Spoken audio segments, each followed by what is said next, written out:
पुणे महापालिकेच्या आजी माजी नगरसेविकांमध्ये जोरदार अशी खडाजंगी झालेली आहे। या खडाजंगीचा व्हिडिओ सध्या सोशल मीडियावरती व्हायरल देखील होताना पाहायला मिळतो। नेमका हा वाद कशावरून आहे या संदर्भात आपल्या सोबत बोलण्यासाठी आहेत माजी नगरसेविका राजश्री काळे। मॅडम, काय नेमका हा वाद आहे जो व्हिडिओ खरं तर वादावादीचा व्हिडिओ समोर आलेला आहे आणि ज्यामध्ये विद्यमान नगरसेविका रोहिणी चिमटे यांच्यासोबत तुमचा वाद सुरू आहे। नेमका वाद कशामुळे?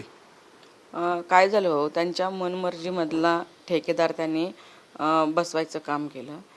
परिस्थिती अशी की त्या ठेकेदाराने पहिलं काम केलं होतं वसतिगृहाचं, तर त्यांनी इतकं घाण काम केलेलं आणि तिथं प्रमाणाच्या बाहेर घाण काम केलेलं आहे। तर हे काम होऊ नये म्हणून मी एक पत्र पण दिलं आणि एक अर्धा एक तासानंतर त्या तिथं आल्याच।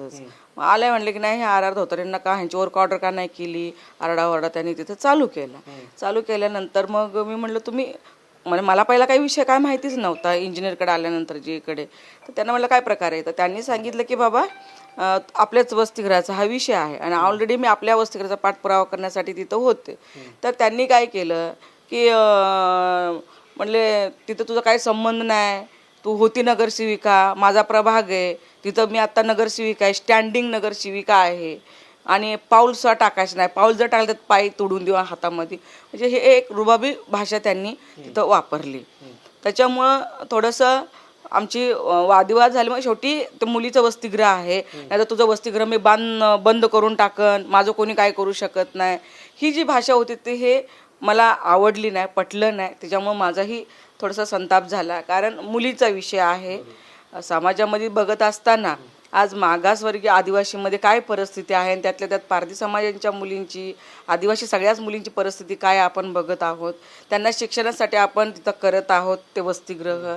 जर त्या वसतिगृह जर करत असताना तर मग एक महिला आणि ती पण आदिवासी महिला आणि वसतिगृह बंद पाडायचं भाषा जर करत असेल आणि मी नगरसेविका आहे ह्याचा जर गुरम्यास तर उपयोगाचं नाही आहे। तेही भारतीय जनता पार्टीची नगरसेविका आत्ता आहे, मीही नगरसेविका होते, पण ह्याचं एवढी म्हणजे हे गरजच नाही ना आर्यवची भाषेची। बरं, पण मग तुम्ही जसं म्हटलं की ज्या ठेकेदाराने काम केले त्याने चांगलं काम केलेलं आहे, निकृष्ट काम केलेलं आहे आणि त्याच ठेकेदाराचं पुन्हा त्या नाव सुचवतं की त्यांनाच काम द्या अशा पद्धतीचं त्यांचं म्हणणं आहे। का आग्रह का होता त्याच टक्केवारी हवी होती, ते डायरेक्टली म्हणल्या त्या टक्केवारी सगळी माझी असणार आहे, सगळं बजेट माझं, त्यामुळे तो अजिबात लक्ष घालायचं नाहीये। अच्छा, कोणत्या म्हणजे रोहिणी चिमटेंचं म्हणणं होतं की ते टक्केवारी?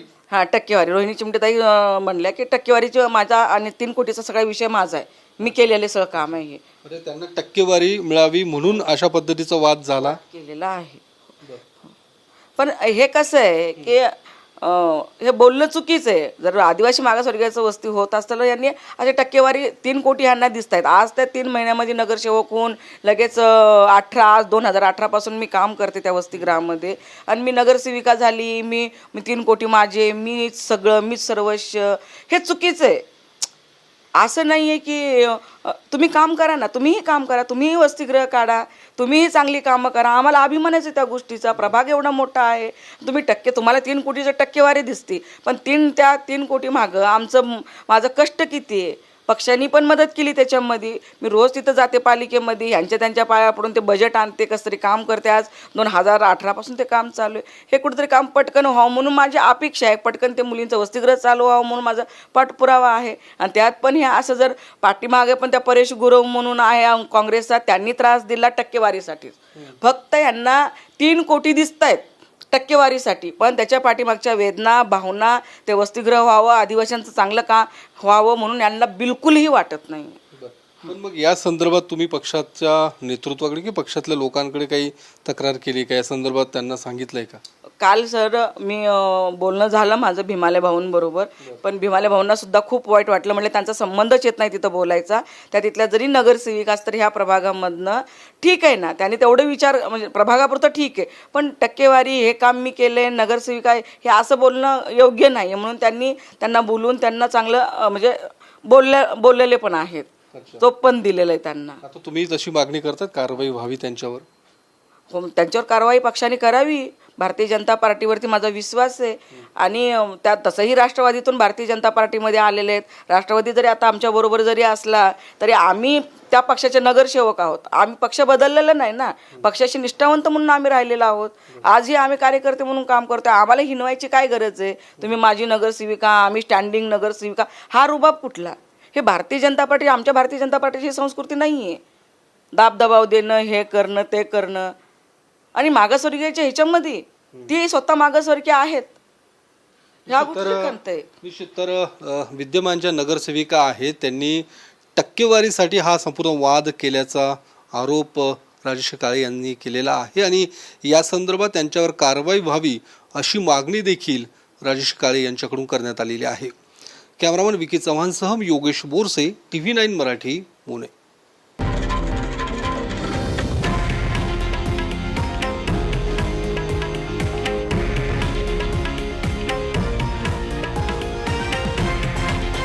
हे आहे देशातील नंबर 1 न्यूज नेटवर्क आणि आपण पाहत आहात TV9 मराठी, एकमेव.